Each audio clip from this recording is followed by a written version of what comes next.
받는 순간도 우리가 상당히 그 국민들을 화나게 하지만은 그것보다는 그 뒤에 태도입니다. 태도. 예. 빨리 잘못을 인정하고 부적절한 처신이 있었다. 그건 분명히 우리가 집권한 지 얼마 돼서 우리가 부족해서 생긴 일이다. 예. 이렇게 좀 쿨하게 나가면은 사실 국민들 마음은 또 흔들려요. 예. 그런데 오히려 적반하장이라고 덮어 씌우지 않습니까? 함정에 덫에 걸린 거라며요.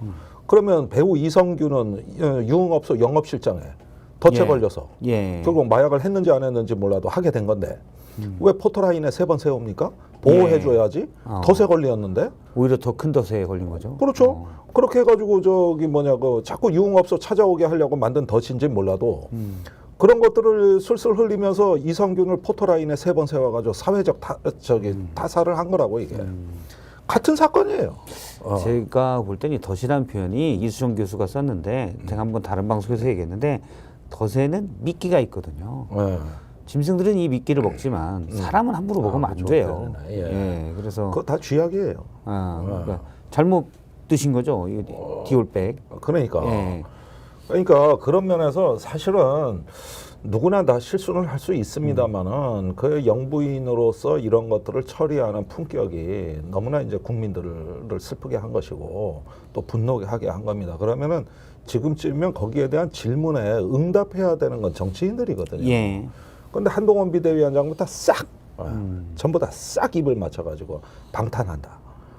참 이게 난 걱정돼요. 저렇게 해서 총선 어떻게 치르려고 저러지.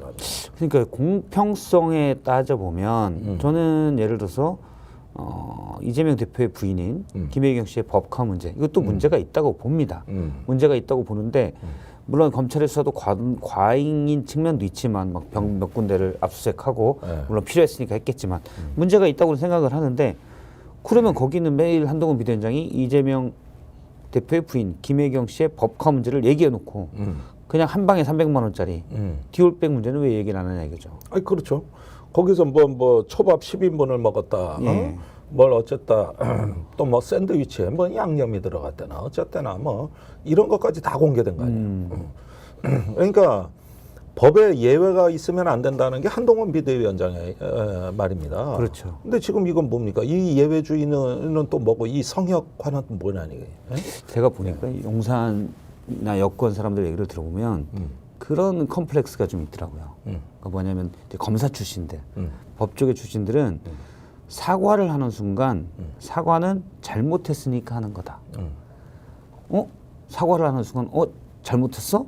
그럼 수사받아. 너 잘못 인정했잖아. 이게 직렬로 연결되더라고요. 그러니까 기본적으로 저는 사과에서만 그쳐도 안 된다고 보는데 이건 당연히 조사해야 되는 건데 조사를 해야 되는 건데 기본적으로 사과도 못 하고 있는 거예요. 그래서 그러니까 그게 바로 전쟁의 논리입니다. 꼭 검찰의 논리가 아니에요. 전쟁하는 당사자들끼리 사과하는 법 봤습니까? 아니 전쟁이 벌어졌는데 오바를 했어. 그래가지고 원래는 안 싸울 것 같았는데 갑자기 전투가 벌어졌어. 그러면 이번 전투는 거기 몇 사람 죽었다는데 내가 잘못 발사하고 사과합니까? 전쟁은 이기느냐 지느냐예요. 승리가 목적인 상황에서는 이런 뭐 사과 해명 무슨 이런 식의 그 접근은 그 자체로 성립이 되고 설 자리가 없는 겁니다. 그런데 검찰 논리는 정치를 하러 온 게 아니라 전쟁을 하러 온 거예요. 그러니까 나오는 용어나 말마다 전부 증오의 언어로 정치를 써요. 그러니까 사과는 설 자리가 없어요. 예. 그런데 정치는 져주기도 하고 사과도 하고 또 전투에는 지고 전쟁에는 이긴다. 예. 이런 게 이제 정치의 영역이거든요. 그러니까 그런 점에서 보면은 한동훈식의 정치는 두 가지 특징이 있습니다. 반정치주의, 그 다음에 증오의 언어. 이 두 가지로 그 논리 구성이 되기 때문에 특히 야당에 대해서 얘기할 때는 다 그렇기 때문에 실제로 내가 100이란 잘못을 하고 상대방은 10을 했어도 이거는 인정하면 안 되는 거예요. 저 10을 끝까지 물고 늘어지는 놈이 이기는 거예요. 이런 식으로 논리 구조와 문제 해결 방식과 사고 체계가 그렇게 형성이 돼 있기 때문에 저거는 결국은 증오의 정치로 갈 수밖에 없는. 한동훈 비대위원장이 오늘 또 토론에서 많이 얘기한 게 중도층의 목소리들이 좀 나와야 된다. 이 중도층이라는 게 그냥 양쪽의 이슈에 한 이슈의 양쪽의 입장의 중간 이게 아니라 어느 때는 이쪽일 수도 있고 어느 때는 이쪽일 수도 있지만 평균적으로 중간 이 중도층 목소리를 많이 얘기했는데 그런 면에 봐서는 과거에 약간 극우적인 목소리들이 높았던 지금의 여당 지도자들에 비해서는 조금 더 개선된 모습이지만 앞서 이제 사과나 이런 것들은 이제 오랫동안 검사 생활만 해서 그 이미지로 받아들이는 건 여전히 부족하다. 정치인으로서 자질은 좀 의문이 들긴 합니다. 그러니까 뭐 오늘 대담 중에도 본인이 정치 초년생이란 표현이 나왔어요. 예. 그래서 정치의 경험도 없는 제가 국민의힘을 승리로 이끌기 위해서 나왔다. 이런 얘기들 하면서 스스로 인정을 했는데 사실은 그 정치에 대한 어떤 경험이 없다 보니까 나오는 용어가 아까 제가 반정치라 그랬는데 국회의원 뭐 세비 그 예. 중위소득 수준으로 삭감하자든가 그 옛날에 민주노동당 시절에 의원 세비를 노동자들 최저임금에 맞췄고 그다음에 정치개혁 법안에 이미 국회의원 세비를 사회 최저임금의 5배를 넘지 않도록 법률 예. 개정하다는 다 나왔습니다. 한 번도 시행이 안 된 거예요. 그러다 절반론을 꺼낸 거거든요. 사실은 이런 공약들이 어떻게 보면은 그냥 절반 이렇게 해버리면 굉장히 이게 반정치적이란 말이에요. 최저임금을 올려서 니들 세비도 올려. 뭔가 이렇게 논리가 있고 그걸 갖다 풀어가는 맥락이 있으면은 아 그래서 이게 특권 내려놓기가 되는구나 이런 게 있는데 저런 방식은 그게 아니에요. 정치 부정입니다. 그래서 아마도 뭐 더 나올 거예요. 국회의원 정원 축소도 나올 거고 계속 나올 겁니다. 이제 반정치적인 어떤 대의 정치를 인정 안 하는 사고 이미 한 방식. 50명 정도 줄이자 네. 얘기를 한 바가 있죠. 있죠.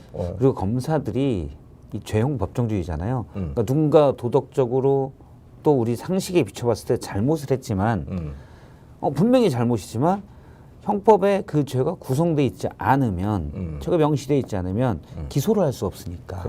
그러니까 그럼 무죄 이렇게 보는데 그런 시각이 강한 것 같아요. 네. 근데 정치 영역은 사실은 그게 아니잖아요. 없죠. 꼭 법으로만 재단할 수 없는 잘못과 네. 그런 부분들이 많죠. 더 큰 잘못도 있을 수가 있고요. 예. 네. 아니 그래서 원래 맹자가 진나라에서 그때 법은 주간에다가 쓸 수 없으니까 영원히 남기려고 가마솥에 새겼다고 쇠물을 벗어 주조를 했단 말이에요. 그 가마솥을 진나라에서 만들었다는 얘기를 듣고 탄식하면 이제 망했다. 그런 식으로 법을 정하면은 정치가 없어진다. 그건 맹자가 했던 얘기거든요. 그러니까 이 법이라는 거는 법치라는 것은 뭐냐면은 도구적 현실주의라 그래서 이건 수단으로서의 그 법이 중요하고 법으로 통치한다는 얘기지. 이게 목적이 돼서는 안 된다는 거예요. 그래서 도구적 현실주의라 그래요. 예. 그런데 지금 그 법기술자들이 하는 얘기를 들어보면은 법이 권력이고 목적이자 그 가치예요. 이렇게 돼 버렸는데 이런 걸 법가들이 옛날에 그 원조라고 할 수 있는 한비자가 얘기할 때 예. 법치가 망하는 이유는 두 가지라 그랬어요. 민중에 대한 사랑이 결여돼 있다. 둘째, 법이 복잡하고 어려워졌을 때다. 이 두 가지는 필히 망한다 그랬어요. 그 경고대로 진나라가 30년 만에 망한 거예요. 근데 오늘날 한국 사회 법기술자, 특히 한동훈식의 이런 얘기들 들어보면은 이거는 법치라는 것이 목적이 된 법치, 법지상주의. 이래가지고 이건 뭐냐면은 법기술자만 권력을 잡는 법치요. 그러니까 어떻게 보면은 내가 적용하는 방향대로, 내가 찾아낸 조문대로 그걸 통해 가지고 내가 기술적으로 구현하는 이게 이제 한비자의 법술지사는 그런 놈은 절대 들여놓지 말라 그러는데 지금 그런 사람들만 들어와 가지고 이것도 법치도 아니야. 명확하게 따지면 금치예요. 돈 없는 사람은 법이 자기 편 아닙니다. 예. 난 그런 말이 불편해요. 저런 법기술자들이 앞으로 설칠 때.